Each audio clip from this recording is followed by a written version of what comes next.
Hi, this is Naomi with Sword and Steel, and I'm skipping up to Stormfiend. I'll be doing the other ones, but I've been asked to do Stormfiend specifically, so I thought I would give that a go first. Stormfiend is much like the contrast paints you probably already know and love when it comes to consistency and whatnot. So what we'll be focusing for this video is on how it compares to the other contrast paints and, as a blue in general, and where you might use it.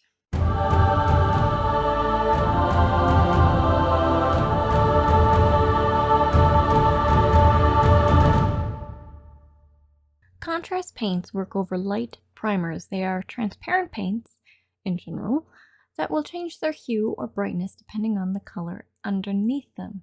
This new Stormfiend contrast feels much the same as the majority of the original contrast, giving highlights and shadows with a single coat of paint and being fluid in viscosity such that you have to be careful not to let it pool too heavily by catching pools as you go, because you cannot play with the contrast once it begins to dry. I would say that Stormfiend would be well used for clothing. Jeans come to mind, actually, or scales of lizards on the fantastic but more realistic side. Here is Stormfiend once dry over Grey Seer spray, over Wraithbone spray, and finally over Lead Belcher, highlighted by Vallejo Metal Color Chrome. You can see that it will cover up the metal if used as heavily as some of the other contrast paints, but if you use it more lightly, you could make a tinted blue-silver that looks quite nice. When compared to Talisar Blue, you can easily tell the two apart. In fact, you can tell Stormfiend apart from all of the other blue contrasts. Ultramarines Blue, the new Azurman Blue, the new Celestium Blue. It's definitely more blue than Pterodon Turquoise, though there are similarities. And finally, Leviathan Blue is way off. Pretty. Every blue is different. I had hoped that Stormfiend might be a great blue for my Stormcast Eternals, even though it is named after Skaven Stormfiends, but alas, Ultramarine Blue is still the closest blue contrast to the Cantor Blue used here. Though a combination of Stormfiend and Ultramarines Blue would definitely make Cantor Blue. However, what Stormfiend over Grey Seer does is match the color Night Lord's Blue from Citadel. Not the highlighted part, but the darker parts. Which seems ideal because you can just keep darkening it down with Stormfiend to get to the point that you want it to be.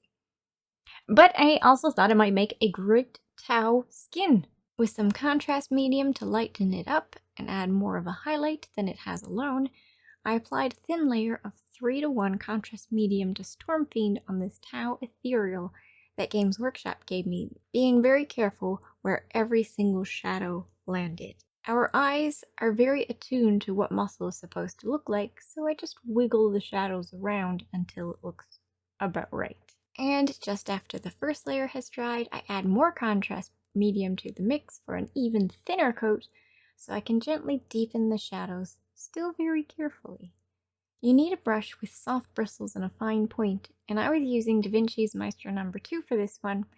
I've been trying them out since I was able to start carrying them at the store, and I've been so far quite pleased with them.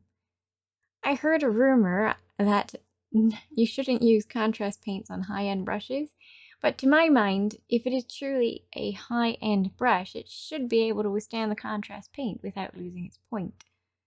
And the majority of the brushes I have used have indeed been able to maintain their point. I can say that the Da Vinci Maestro and the other Da Vinci lines that I was able to acquire, and absolutely the white-handled and black-handled Army Painter brushes, can take the contrast paints just fine. As do the Citadel brushes, of course, but I prefer how much paint the other two brands' bristles can hold while still maintaining the point. Oh, and another brand that does very well with contrast paint and keeps their point is Broken Toad's brushes. And there he is, ready to have the rest of him painted.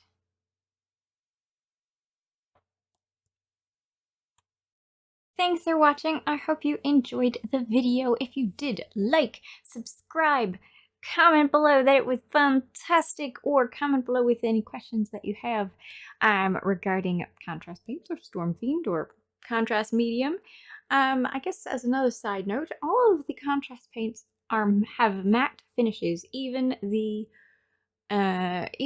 contrast medium. So if you ever need to matte up something, you could always use contrast medium over top as a clear matte coat to remove any gloss that you may have accidentally put on a miniature. For example, using some of the gloss and thinking that it wasn't gloss. Something like that.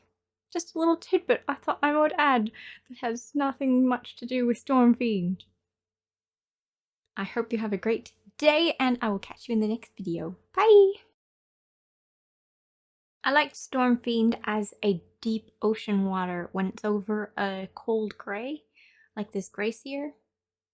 I think that's another thing the Stormfiend could be good for. Just look, it's actually pretty opaque. This is just one layer of Stormfiend. I hope you can see that. It's just one layer. It's pretty opaque. Most of the contrast paints that are dark look more opaque anyway. But I think this makes a very cool looking stormy scene. Okay, bye.